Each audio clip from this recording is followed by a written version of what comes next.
아까 주의 손이 찬양 부르는데 오늘 제 설교하고자 하는 내용이 다 있더라고요. 거기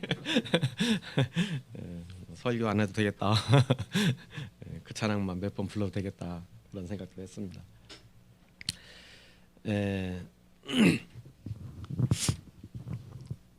이스라엘 백성이 여호수아의 지휘 아래 요단강을 건너는 이야기가 3장과 4장에 나옵니다. 요단강을 말리시고 마른 땅을 걷게 하신 후에 이스라엘로 하여금 요단강을 건너게 하신 목적이 성경에 몇 가지 나와 있는데 그 중에 하나가 여호수아를 모세와 같은 그런 리더자로 인정받게 하시는 데 목적이 하나가 있습니다. 여호수아서 우리 읽었는데 3장 한번 볼까요? 여호수아서 3장 7절. 여호수아서 3장 7절 같이 읽어봅시다. 여호와께서 여호수아에게 이르시되 내가 오늘부터 시작하여 너를 온 이스라엘의 목전에서 크게 하여 내가 모세와 함께 있었던 것 같이 너와 함께 있는 것을 그들이 알게 하리라.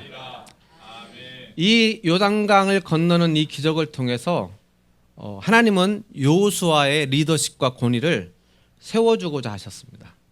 내가 오늘부터 시작하여 너를 온 이스라엘의 목전에서 크게 하여.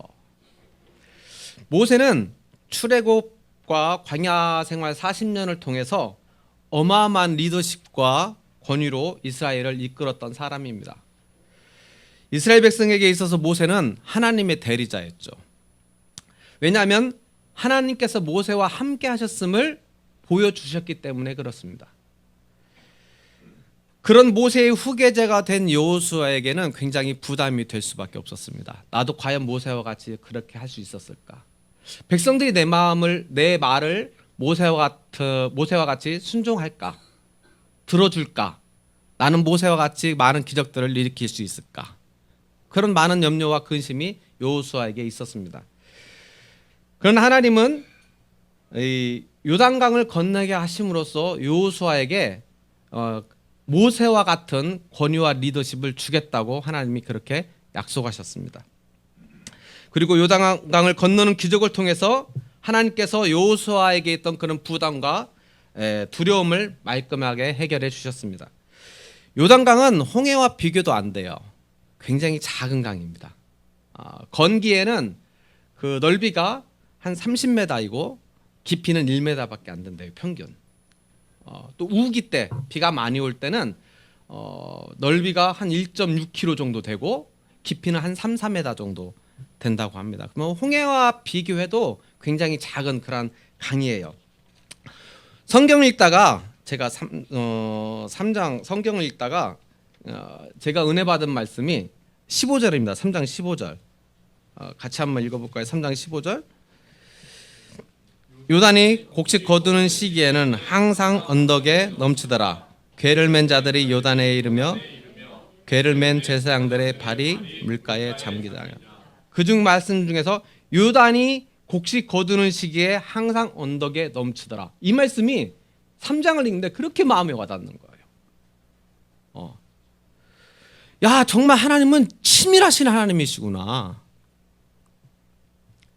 요단강의 폭과 넓이가 최대일 때 이스라엘을 요단강 앞으로 인도하신 거예요. 만약에 건기 때 인도하셔서 요단강을 건너게 하셨더라면 뭐 폭이 30m, 깊이가 1m도 안 되는 그런 강을 건넜더라면 어느 누가 요단강을 걷는 것을 하나님이 하셨다라고 말할 수 있겠냐는 거예요. 우기 때 맞춰서 이스라엘로 요단강을 건너게 하심으로써 하나님은 뜻하신 바를 이루고자 하셨습니다. 야, 하나님은 정말 섬세하시구나. 하나님은 치밀하신 분이시구나.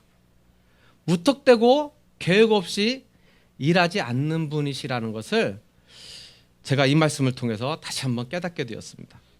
제가 하루를 살아가면서 내가 이렇게 살 수 있는 것은 하나님께서 치밀한 계획을 세우시고 실현하시기 때문에 내 삶이 가능하다는 것을 느꼈습니다. 내가 직접 눈으로 하나님이 하신 일을 세부적으로 세밀하게 볼 수는 없어요. 그러나 때와 시기를 나에게 유익하게 하고 어느 누가 유익하게 하고 나의 삶을 통해 하나님의 뜻하신 바를 이루시기 위해서 계획하셨다라는 것을 느꼈습니다. 하루하루의 삶이 하나님의 계획입니다. 우리가 사는 하루하루 삶이 그냥 되어지는 게 아니에요. 내가 살기 때문에 그냥 사라지는 게 아니라는 것입니다. 하나님이 계획하시고 하나님이 그 삶을 통해서 무언가를 이루기 원하시기 때문에 우리에게 하루의 삶을 주셨다라는 것입니다. 하나님은 이 목적뿐만 아니라 또 다른 목적을 하나님이 요단강을 건너게 하심으로써 이루시고자 했던 그런 목적이 있는데 그게 오늘 본문 말씀인데 그 전에 그럼 하나님이 이 여호수아의 그런 강한 리더십과 권위를 세워 주셨느냐 성취하셨느냐 그 질문이 남죠. 예, 그렇게 하셨다라는 것입니다. 우리 여호수아서 4장 14절 보겠습니다. 이제 요단강을 건넜습니다. 여호수아서 4장 14절 같이 한번 읽읍시다. 그날에 여호와께서 모든 이스라엘의 목전에서 여호수아를 크게 하심에 그가 생존한 날 동안에 백성이 그를 두려워하기를 모세를 두려워했던 것 같이 하였더라. 예. 하나님이 요단강을 건너서 백성들이 이제는 여호수아를 모세와 같은 그러한 리더자로 인정하는 하나님이 그런 역사를 하셨고 하나님이 계획하신 일이 이루어 주셨다는 것입니다. 이 두려움은 무서워서 벌벌 떠는 그런 두려움이 아니에요. 하나님이 임재했기 때문에 그 하나님의 임재함 속에서 느껴지는 그런 두려움이에요. 우리말로 쉽게 설명하면 전율을 느낀다고 할까요? 예, 그런 것입니다. 하나님의 영으로 충만한 사람을 보면 전율이 느껴져요. 이 두려움은 사람에게서 오는 것이 아니라 하나님에게서 오는 것입니다. 제가 가장 전율을 느낄 때가 어떤 사람이냐면 하나님 말씀대로 사는 사람이에요. 그런 사람을 보면 그렇게 존경스러울 수가 없고 그런 부분을 보면 와 라는 감탄이 나오고 전율이 느껴집니다. 하나님 말씀대로 살기 위해서 죄 많은 이 세상에서 타락한 이 세상에서 하나님을 부인하는 이 세상에서 하나님 말씀대로 살기 위해서 자기의 모든 삶을 절제하고 사랑으로 다른 사람을 대하는 사람들을 볼 때 그런 사람을 보면 정말 제 마음에 전율을 느껴져요. 그런 사람을 만나면 마음이 푸근해집니다. 목사님이 저를 초빙할 때마다 제가 한 번도 노하지 않고 예스 하는 이유가 뭐냐면 여기에 오면 그런 마음이 있어요. 마음이 굉장히 푸근해집니다. 너무 좋아요. 그래서 함께 걷는 교회 오면 너무나 제 마음이 푸근해집니다. 저를 교회로 인도하신 분이 천안에 계신데 그분이 성도가 그렇게 많지 않습니다. 뭐 재정적으로도 뭐 그렇게 풍성하진 않지만 말씀대로 목회하시고 사시는 모습을 제가 봅니다. 제가 힘들 때 그분을 찾아가서 같이 밥 먹고 많은 얘기를 나눕니다. 이런저런 많은 얘기를 나누다 보면 제 답답했던 마음이 눈 녹듯이 녹아지고 다시 힘을 얻어요. 그분을 만나면. 그분을 보면 그냥 하나님을 보는 것 같아요. 그냥 좋습니다. 푸근합니다. 그분의 삶을 보면 하나님이 정말 그분과 함께 하신다는 것을 느껴요. 하나님의 말씀대로 순종하는 여호수아를 통해 하나님은 놀라운 기적을 만들어내셨고 백성들은 하나님의 영에 충만한 여호수아를 모세와 같이 두려워하였습니다. 하나님께서 이스라엘 백성으로 하여금 메마른 요단강을 건너게 하신 목적이 또 있습니다. 오늘 본문에입니다. 우리 여호수아서 4장 23절 24절 다시 한번 읽어볼까요?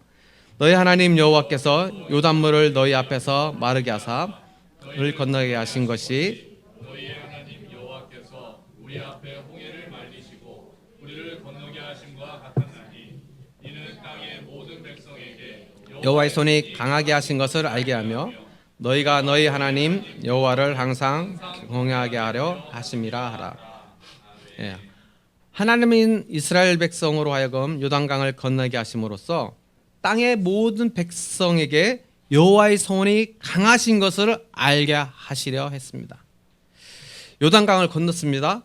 물이 첨벙대고 발이 빠지는 진흙에 빠지는 그런 바닥이 아니라 정말 홍해를 건널 때처럼 메마른 땅을 만드시고 요단강을 건너게 하셨어요. 이 소문이 가나안 땅에 쫙 퍼졌겠죠. 예. 정탐꾼들이 와서 보고 갔을 테고 가나안에 쫙 퍼졌을 거예요. 그 이야기를 들은 가나안 사람들의 마음은 어땠을까요? 그들은 어떤 생각을 했을까요? 그들은 어떤 행동을 했을까요? 우리 성경을 한번 찾아볼까요? 여호수아서 5장 1절입니다. 여호수아서 5장 1절 같이 한번 읽어봅시다. 요단 서쪽에 아모리 사람의 모든 왕들과 해변의 가나안 사람의 모든 왕들이 여호와께서 요단물을 이스라엘 자손들 앞에서 말리시고 우리를 건너게 하셨음을 듣고 마음이 녹았고 이스라엘 자손들 때문에 정신을 잃었더라. 예. 이스라엘 백성들 때문에 정신을 잃었는데 그 앞에 단서가 뭐냐면 여호와께서 그렇게 하셨다라는 거예요. 하나님이 요단물을 말리시고 이스라엘 백성들을 건너게 하심으로써 그들의 마음이 녹았다라는 겁니다. 정신이 없어졌다라는 거예요. 혼미했다라는 거예요. 하나님이 정말 이스라엘 백성들이 믿는 하나님이 정말 강하신 분이구나라는 것을 이 가나안 사람들이 알게 되었다라는 것입니다. 하나님이 요단강을 건너게 하심으로써 이루려 했던 목적 중에 또 하나가 이스라엘 백성이 하나님을 항상 경외하게 하려 하심이었습니다. 이스라엘 백성이 요단강을 건넌 후에 첫 번째 공격한 성이 여리고성이에요. 여리고성을 정복하기 위해서 하나님은 이스라엘에게 어떤 병법을 알려주지 않으셨습니다. 아이성을 정복할 때와는 틀려요. 아이성을 정복할 때는 병법을 알려주셨어요. 어떻게 하셨어요? 매복시켜라. 그리고 본진이 아이성을 공격하는 척하다가 후퇴하면 아이성의 그 군사들이 왕과 군사들이 자기들이 이기는 줄 알고 다 공격할 것이다. 그러면 성을 비운 사이에 매복한 사람이 성을 정복하라고 하나님이 알려주셨어요. 그래서 승리합니다. 그런데 이 여리고성은 아이성과 또 비교 안 돼요. 여리고성 무지하게 큰 성입니다. 견고한 성이에요. 난공불락의 성입니다. 이러한 성을 공격하기 위해서는 아이성보다 더 치밀한 병법을 하나님이 알려주셔야 돼요. 그래야 그 성을 이길 수가 있어요. 그런데 하나님은 병법을 알려주시지 않고 아주 단순한 방법을 알려주십니다. 뭡니까? 나팔을 불고 곱개를 메고 군사들과 함께 성을 뱅뱅 돌으라는 거예요. 하루에 한 번씩 6일 동안 들고 7일째는 7번 들고 그리고 소리로 외치라는 것입니다. 근데 이스라엘 백성들은 그대로 했어요. 그대로 순종했습니다. 그리고 여리고성은 그렇게 무너졌어요. 여호수아와 이스라엘 백성이 그렇게 할 수 있었던 이유가 무엇일까요? 여러분 같으면 그렇게 하겠습니까? 저 같아도 캐시천 마크를 달 것 같아요. 아이성 공격할 때는 병법을 알려주시더니 여리고성을 공격할 때는 뺑뺑 돌으라고 그래요. 이게 이해가 안 되죠. 이스라엘 백성들이 그렇게 할 수 있었던 이유가 있었습니다. 그것은 40년 동안 광야 생활 40년 동안 하나님 아는 지식을 습득했던 거예요. 옷도 헤어지지 않고 신발도 닳지 않고 배고플 때 만나러 주시고 고기를 먹고 싶을 때 매출하게 해주시고 물을 마시고 싶으면 반석에서 물을 내시고 낮에는 구름 기둥으로 밤에는 불 기둥으로 우리를 보호하신 분. 결정적으로 요단강을 건너면서 우리가 하나님 방법대로 하나님 하라는 대로 요단강을 했더니 요단강이 쫙 갈라지더라는 거예요. 하나님 말씀대로 순종하니까 요단강이 갈라지더라는 거예요. 하나님 말씀대로 순종하면 하나님 말씀대로 행동하면 반드시 하나님은 우리를 실망시키지 않는구나. 그런 경험적 확신을 이스라엘 백성들이 갖게 된 거예요. 그래서 여리고성을 매일매일 돌 수 있었던 것입니다. 하나님 말씀대로 살면 여리고성도 무너질 거야. 아니 요단강도 가르신 하나님이 우리가 하나님 말씀대로 순종하면 여리고성도 무너뜨릴 거야. 그렇게 경험적 지식을 갖고 이 이스라엘 백성들은 여리고성을 매일매일 뺑뺑 돌았던 거예요. 의심하지 않습니다. 불평하지 않습니다. 순종해야 한다는 사실을 이스라엘 백성들은 알고 있었어요. 또 이 여호수아 같은 경우도 가데스 바나에서 아주 뼈저리게 느꼈죠. 12명의 정탐꾼 그 사건을 통해서 하나님 편에 서면은 사는구나라는 걸 알았어요. 하나님 편에 서지 않았던 불신의 편에 섰던 10명은 다 광야에서 죽었고 하나님 편에 섰던 여호수아와 갈렙만 가나안 땅에 들어가는 그러한 경험을 여호수아는 너무나 뼈저리게 느끼고 있었지 않습니까? 그래서 여호수아도 하나님이 시키는 대로 이스라엘 백성들을 리드해서 여리고성을 무너뜨리는 것을 볼 수가 있습니다. 여호수아와 이스라엘 백성은 요단강을 건너면서 자신이 믿고 자신들과 함께 하시는 하나님이 어떤 분이신가를 알게 되었던 것입니다. 우리가 삶을 살아가면서 많은 일을 경험합니다. 좋은 일, 기쁜 일, 행복한 일만 있었으면 좋겠는데 그렇지 않을 때가 더 많은 것 같습니다. 하나님께서 왜 우리에게 고난을 허락하실까요? 왜 문제를 주실까요? 왜 일어나지 않았으면 하는 일들이 우리의 삶 속에 나에게 일어날까요? 하나님은 우리의 삶을 통해서 그 문제를 통해서 그 고난을 통해서 그 고통을 통해서 땅의 모든 백성이 하나님이 전능하신 분이라는 걸 알게 하고 또 나로 하여금 그 하나님을 경외하게 하려는 그런 목적이 있다라는 것입니다. 세민이가 아팠을 때 불신자인 둘째 형이 이런 말을 했습니다. 야, 하나님을 믿는 너에게, 그것도 목사인 너에게 왜 이런 일이 생기냐? 좀 비아냥거리는 거죠. 왜 이런 일이 생기냐? 왜 이런 고통을 너에게 주시냐고? 그 말을 들었을 때 마음이 좀 아팠어요. 그리고 하나님께 기도했죠. 하나님, 채민을 반드시 치료해야 되겠습니다. 하나님, 채민을 반드시 치료해 내야겠습니다. 그렇게 치료를 받는 1년쯤 채민이가 가장 많이 아팠을 때 둘째 형이 다시 이런 말 하더라고요. 채민이가 완치되면 내가 교회에 나가서 하나님을 믿을게. 그 후로 채민이가 완치됐죠. 둘째 형은 교회 안 나갑니다. 여전히. 지금도 만나면 왜 안 나가냐고 그러면 그냥 웃어요. 어쨌든 채민이를 통해서 둘째 형이 하나님은 살아계신가 보구나. 송태기가 믿는 하나님은 있는가 보구나라는 것을 둘째 형이 어쨌든 느끼게 된 거예요. 우리 가정은 이 어려움을 통해서 더욱 하나님을 의지하게 됐죠. 하나님, 우리가 문제를 만났을 때, 고난과 고통을 만났을 때 그 문제를 보지 말고 그 문제를 통해서 하나님이 무엇을 이루고자 하시는지를 보기를 원하셔요. 그러고 나면 그 문제를 어떻게 처리해야 할지 깨닫게 됩니다. 그 문제의 해답은 나에게 있지 않고 하나님 안에 있다는 것을 알게 돼요. 그럼 우리는 그 문제를 갖고 어디로 가야 됩니까? 하나님 앞에 가는 거죠.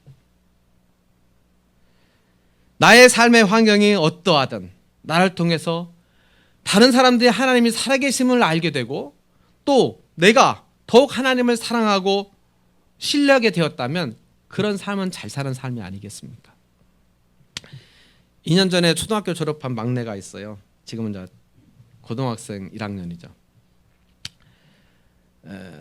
초등학교 때 얼마나 활달한지 성격이 너무 좋아요. 키는 짤짤막한데 지금 저보다 커요. 약간 통통하네요. 아주 인기가 좋았습니다. 학교에서. 그래서 활달하고 친구도 많고 그러면서 활동적으로 학교 생활해서 중학교에 들어가서도 그렇게 될 줄 알았어요. 잘할 줄 알았습니다. 그런데 중학교 들어가더니 왕따 당하기 시작하는 거예요. 친구가 없어요. 왜 그러지? 그랬더니 글쎄요, 이유를 모르겠는 거예요. 학교만 갔다 오면 너무 힘들어요. 오늘도 친구하고 못 놀았어. 나하고 놀아주는 사람이 없어. 나는 그냥 혼자 있었어. 이러는 거예요. 그래서 친구도 못 사귀고 학교생활 적응도 안 되는 거예요. 그래서 우리 같이 기도해보고 친구가 생길 수 있도록 기도해보고 잘 적응할 수 있도록 기도해보자. 그리고 기도하고 저희들이 선생님하고 만났습니다. 선생님의 도움을 받고자. 했습니다. 그래서 선생님을 만났는데 선생님이 돈 주겠다고 그러지만 선생님도 아이들을 어떻게 할 수가 없는 거예요. 일부러 막내한테 주한이한테 가서 놀아줘라 이럴 수도 없는 거고 그러는 거예요. 계속 그렇게 한 달이 되고 다음 달까지 참아보자. 그러고 4월이 됐어요. 그리고 4월 돼도 그 삶이 변하지 않더라고요. 그 상황이. 그래서 아이를 중퇴시켰습니다. 예. 아이들가 힘들어하는 것보다 스트레스 받는 것보다 차라리 홈스쿨링 하는 게 낫겠다. 그래서 집에서 홈스쿨링 하려고 계획을 잡고 중퇴시켰습니다. 학교에서는 말리죠. 아니라고. 괜찮다고. 저희들이 알아서 하겠다고. 그래서 홈스쿨링을 시작했는데 뭐 과외를 시킬 수 있습니까? 안 되죠. 부모가 가르치는 게 한계가 있고 그래서 인강을 시켰는데 인강을 혼자 듣는 것이 얘에겐 잘 안 맞더라고요. 그래서 계속 무엇보다도 뭐놀 친구가 없는 거예요. 놀아줄 친구가 없는 거예요. 그래서 이 문제를 어떻게 해결할까? 하나님 앞에 아내와 제가 계속 기도했습니다. 8개월 동안 기도했는데 하나님이 작은 대안학교를 인도하셨어요. 한 10몇 명 정도 다니는 대안학교. 기독교 대안학교예요. 작은 교회라고 또 50% 할인해 준대요. 그래서 감사합니다. 학원 하나 다닐 비용으로 그 학교를 다니는 거예요. 그래서 거기에 넣었습니다. 거기 입학시켰어요. 그랬더니 아이가 너무 좋아하는 거예요. 자기가 인정받는 거예요. 선생님들 다 예수 믿는 사람들이고 학생들도 다 예수 믿는 학생들이에요. 그러다 보니까 너무 친절하고 아이가 자기의 그런 역량을 발휘하는데 좋은 터전이 마련된 거예요. 성격도 활발한데 아주 잘 받아주고 그러니까 또 학교에서 밥을 제일 많이 먹습니다. 그러니까 밥 해주는 권사님이 우리 막내를 제일 이뻐해요. 제일 맛있게 먹는다고. 또 외국인 선생님 계시는데 그 선생님이 우리 주한이가 영어 잘한다고. 그분이 한국말을 잘 못하셔요. 오래되신데 외국인 선생님이 한국말을 잘 못하셔서 주한이가 요즘은 통역까지 해줘요.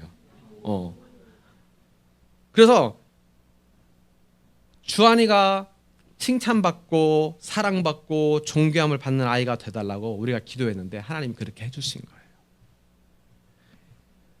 요단강이 이스라엘 앞에서 출렁이고 있습니다. 백성들의 능력으로는 어찌할 수 없는 문제고 고난이고 고통입니다. 돌아갈 수만 있다면 아마 돌아가고 싶었을 거예요. 그러나 하나님은 이 요단강을 건너라고 우리에게 명령하십니다. 건너는 방법을 말씀하시고 그렇게 하라고 말씀하셔요. 건너라고 말씀하셔요. 순종하는 이스라엘을 통해서 하나님은 뜻하신 바를 이루셨습니다. 여호수아의 리더십을 세우셨고 여호와가 만 백성이 여호와 하나님을 전능하신 하나님을 알게 되었고 이스라엘 백성이 하나님을 경외하는 그러한 삶을 살게 되었다라는 것입니다. 사람이 사는데 문제가 없을 수 없어요. 근심 걱정이 없을 수 없습니다. 그러나 하나님은 우리가 그 문제를 두려워하지 않기를 원하셔요. 문제를 바라보면 근심 걱정밖에 안 생깁니다. 문제보다 그 문제를 통해서 하나님이 무엇을 원하시는지, 무엇을 이루고자 하시는지, 왜 그 문제를 나에게 주셨는지 그 목적이 무엇인지를 우리가 바라보기를 원하신다라는 거예요. 요단과 같이 출렁이는 문제가 여러분께 있습니까? 치밀하신 하나님께서 사랑하는 자녀인 여러분에게 왜 그런 문제를 허락하셨을까요? 하나님께서는 그 문제를 통해 하나님의 계획하신 뜻과 목적이 이루어지기를 원하십니다. 여러분의 하나님 말씀에 순종할 때 요단강이 갈라지듯 여러분의 문제도 갈라지게 될 것입니다. 하나님께서 여러분에게 가정을 주시고 직장을 주시고 일터를 주시고 하루의 삶을 허락하신 데는 다 목적과 이유가 있다라는 거예요. 그저 사니까 사는 게 아니라는 겁니다. 하나님이 여러분에게 생명을 연장케 하신 이유와 목적이 있어요. 그런데요, 목사님 순종해도 안 되던데요, 때 뜻대로요. 그렇게 기도했는데 말씀을 살리고 노력했는데 왜 내 문제가 해결 안 되죠? 내 고통이 내 생각대로 해결되지 않더라고요. 그러나 하나님은 다른 해결책을 갖고 계세요. 다른 방법을 찾고 계세요. 하나님은 반드시 하나님의 방법대로 하셔서 우리에게 가장 유익하고 또 나를 통해서 하나님의 살아계심을 드러내기를 원하시고 나로 하여금 하나님을 사랑하고 경외하게 만드실 그럴 해결책을 하나님은 반드시 갖고 계시다는 것을 믿으셔야 됩니다. 그게 우리의 믿음이에요. 우리가 가져야 할 믿음이 그게 아닐까요? 하나님이 기뻐하시는 믿음이 그 믿음이 아닐까요? 하나님은 이스라엘 백성으로 하여금 요단강을 건너가게 하심으로써 그 계획하신 목적을 이루셨습니다. 저와 여러분의 삶에 통해서 여러분에게 문제가 있다면, 어려움이 있다면 그 어려움을 주신 하나님의 그 목적을 우리가 깨달아야 되겠습니다. 그리고 하나님의 목적이 반드시 성취되도록 우리가 어떻게 해야 돼요? 순종해야죠.